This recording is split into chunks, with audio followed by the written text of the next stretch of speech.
Halo teman rebahan, gimana kabar kalian hari ini? Semoga sehat terus ya. Di video kali ini, Mimin akan membahas manhwa yang berjudul Reinkarnasi Dewa Pertempuran, yang dimana di video kali ini Mimin akan membahas chapter 3. Bagi yang baru mampir, silahkan like dan klik tombol subscribe-nya agar channel ini dapat berkembang ke depannya.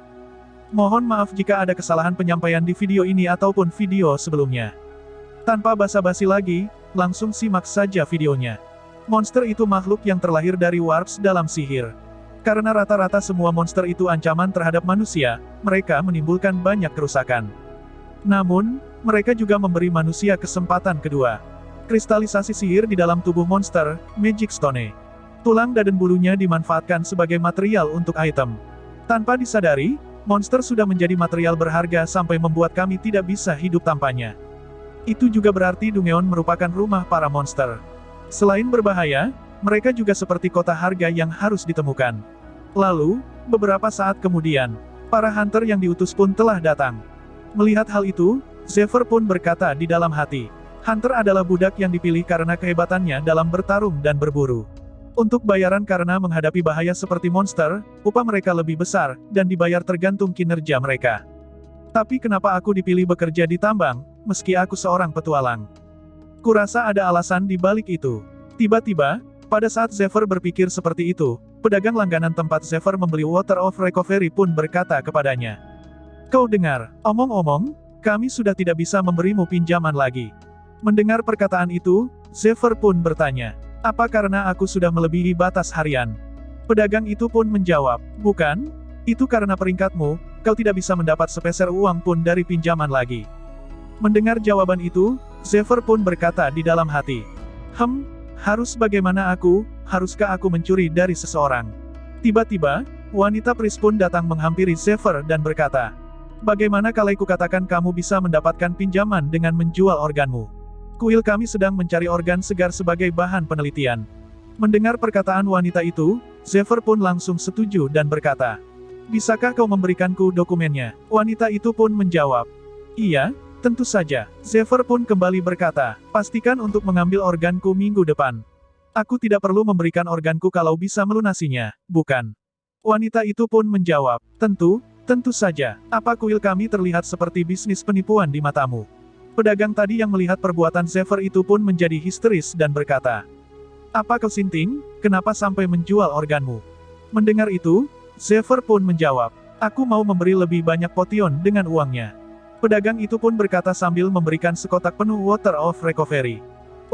Lakukan sesukamu. Kan yang mungkin mati itu kau, bukan aku. Melihat kegilaan Zephyr, wanita itu pun berkata, wah, kamu benar-benar Sin. Maksudku, pria sejati. Pedagang tadi, setelah memberikan item yang diminta Zephyr pun berkata dengan nada lemas. Jadi begini pelanggan lainnya terjual ke laboratorium. Zephyr pun menghabiskan semua botol Water of Recovery yang dibelinya hari itu sehingga membuat wanita Pris tadi pun terkejut. Setelah itu, Zephyr pun berkata di dalam hati, baiklah, sekarang aku sudah siap. Setelah sampai ke tempat pertemuan, salah satu dari para hunter itu pun berkata kepada Zephyr, kaukah Zephyr, orang yang ditunjuk sebagai pemandu kami?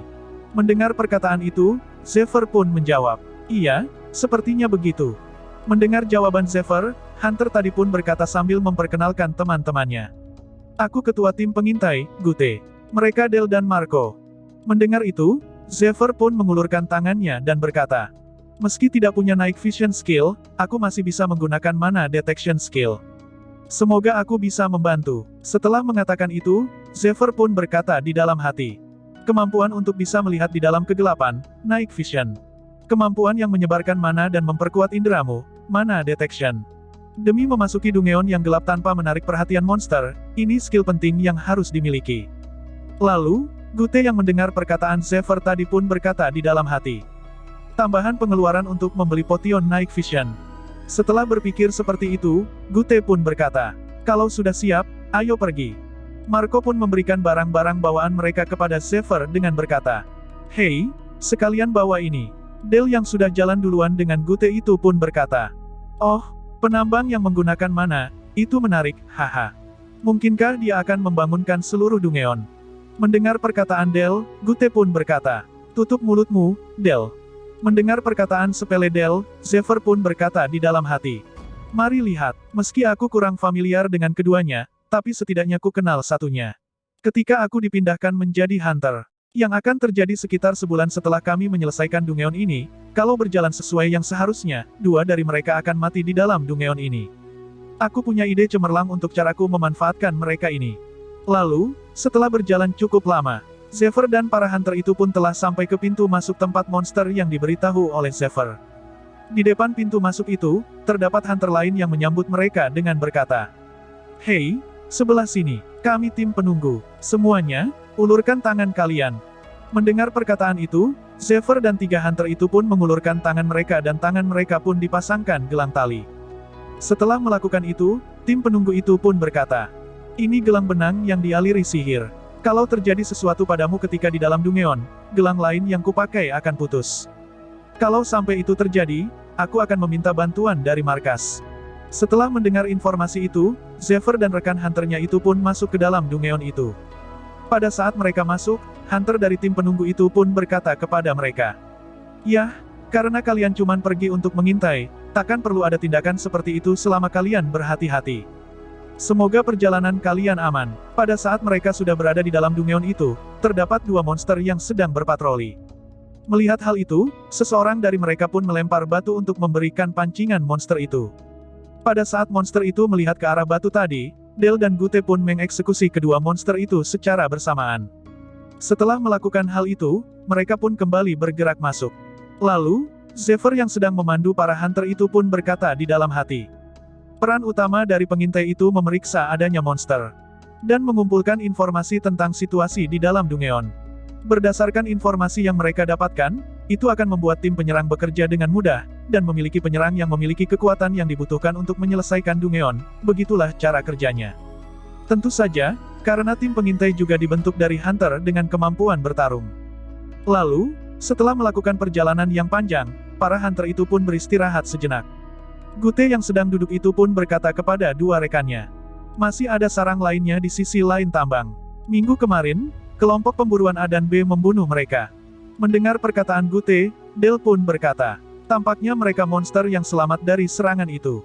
Lalu, Gute yang punya rencana itu pun berkata kepada kedua rekannya, "Del, Marco, hei, kenapa tidak kita kuasai saja sendiri?"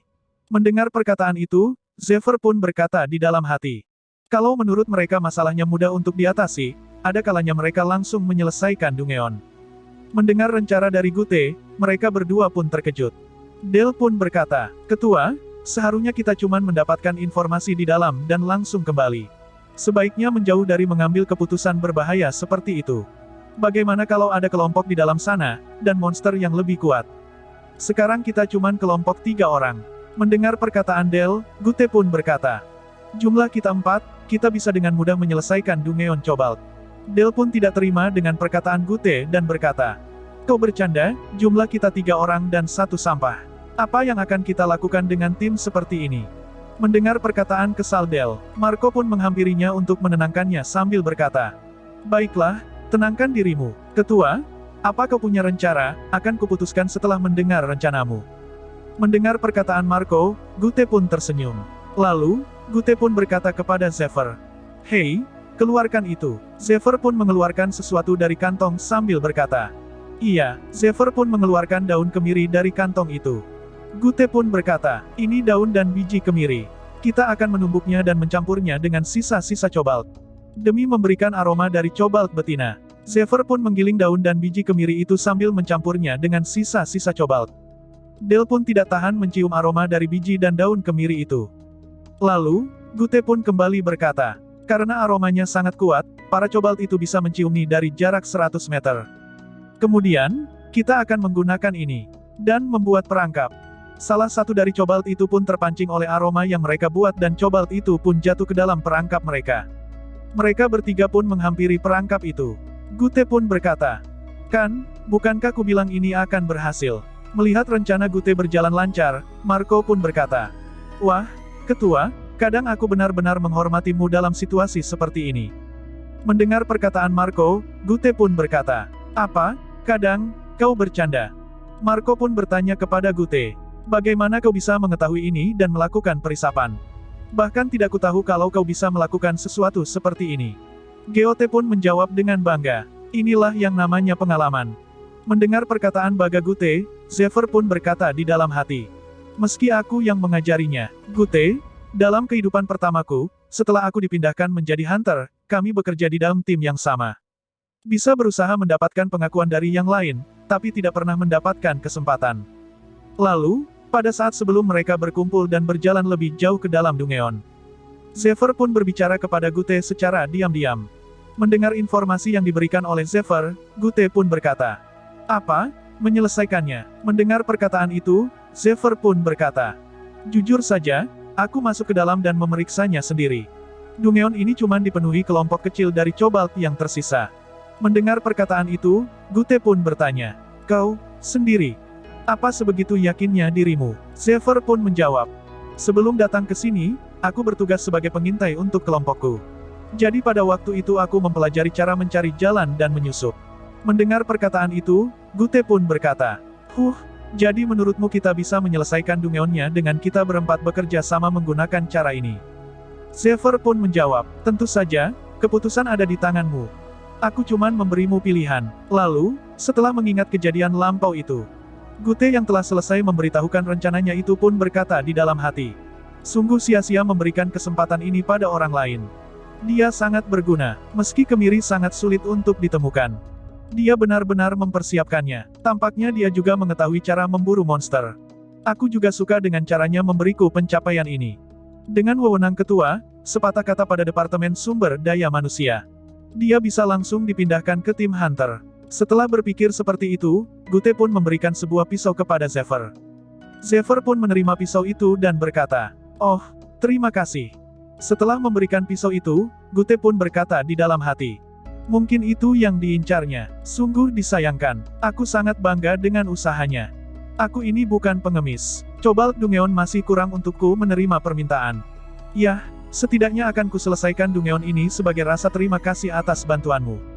Lalu, berapa saat kemudian, Gute yang berhasil mengalahkan monster Cobalt itu pun berkata, "Baiklah, sepertinya kita sudah membereskan mereka."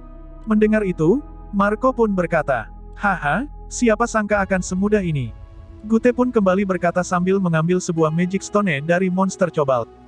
Kekurangannya ya kualitas Magic Stone-nya sangat buruk karena berasal dari Cobalt.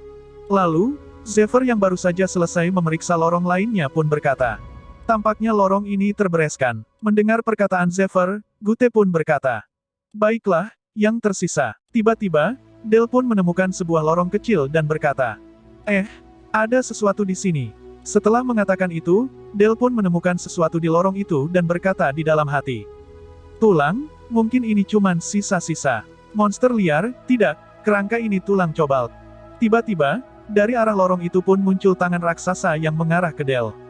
Tangan itu pun mencengkram tubuh Del dan melemparnya ke tembok. Melihat hal itu, Gute pun langsung panik dan memanggil nama temannya. "Del." Marco pun langsung memakai skill miliknya sambil berkata, "Semuanya, ke belakangku." Setelah mengatakan itu, Marco pun berkata di dalam hati, "Sialan, kupikir urusannya sudah selesai. Apa yang bersembunyi di sana?" Yah, tidak masalah. Selama bisa bertahan dan menemukan jalan keluar. Setelah berpikir seperti itu, Marco pun kembali berkata, "Ini Manasil yang bisa menangkis kepala suku Orc. Menurutmu kau bisa menembus ini?" Tiba-tiba, Marco yang sedang mode bertahan itu pun terkena serangan ekor dari monster itu. Setelah Gute yang melihat ekor itu, dia pun berkata di dalam hati, "Ekor itu, tidak mungkin." Lalu, monster itu pun kembali melancarkan serangan ekornya ke arah Gute. Gute yang melihat ekor monster itu datang menghampirinya hanya bisa terdiam. Lalu, Hunter yang berada di pintu masuk itu pun terkejut. Hunter itu pun berkata, "Apa-apaan ini?" Sekaligus gelang dari mereka. Ternyata, gelang penanda dari tangan Hunter itu pun terputus 3 utas. Menyadari hal itu, Hunter itu pun berkata di dalam hati, "Apa yang terjadi di dalam sana?" Lalu, di dalam Dungeon itu, Gute yang penuh luka itu pun diselamatkan oleh Zephyr dengan menangkis serangan dari monster itu. Skill yang digunakan Zephyr saat itu adalah skill Will of Iron. Setelah menahan serangan monster itu, Zephyr pun berkata di dalam hati, kurasa bahkan dengan Will of Iron tidak bisa menangkis semua damage. Seharusnya itu bahkan belum setahun. Kurasa tidak boleh mengabaikan keuntungan dari spesies ini." Lalu, monster tadi pun menunjukkan tubuh aslinya ke hadapan Zephyr dan Gute. Melihat monster itu, Zephyr pun berkata di dalam hati. Predator, memanfaatkan feromonnya untuk membuat monster lain berpikir dirinya sesalam, dan memakan monster yang membesarkannya ketika dewasa demi menimbulkan kekacauan. Setelah berpikir seperti itu, Zephyr pun mengambil tongkat milik Gute sambil berkata, "Biar ku pinjam ini." Melihat hal itu, Gute pun berkata, "Tunggu, apa yang mau kau lakukan?" Zephyr pun tidak memperdulikan perkataan Gute dan melakukan persiapan kepada dirinya. Setelah persiapan selesai, Zephyr pun berkata, "Pemanasan sudah." Setelah mengatakan itu, Zephyr pun mengeluarkan kekuatan skill lainnya dari tangan kirinya sambil berkata kepada monster predator itu.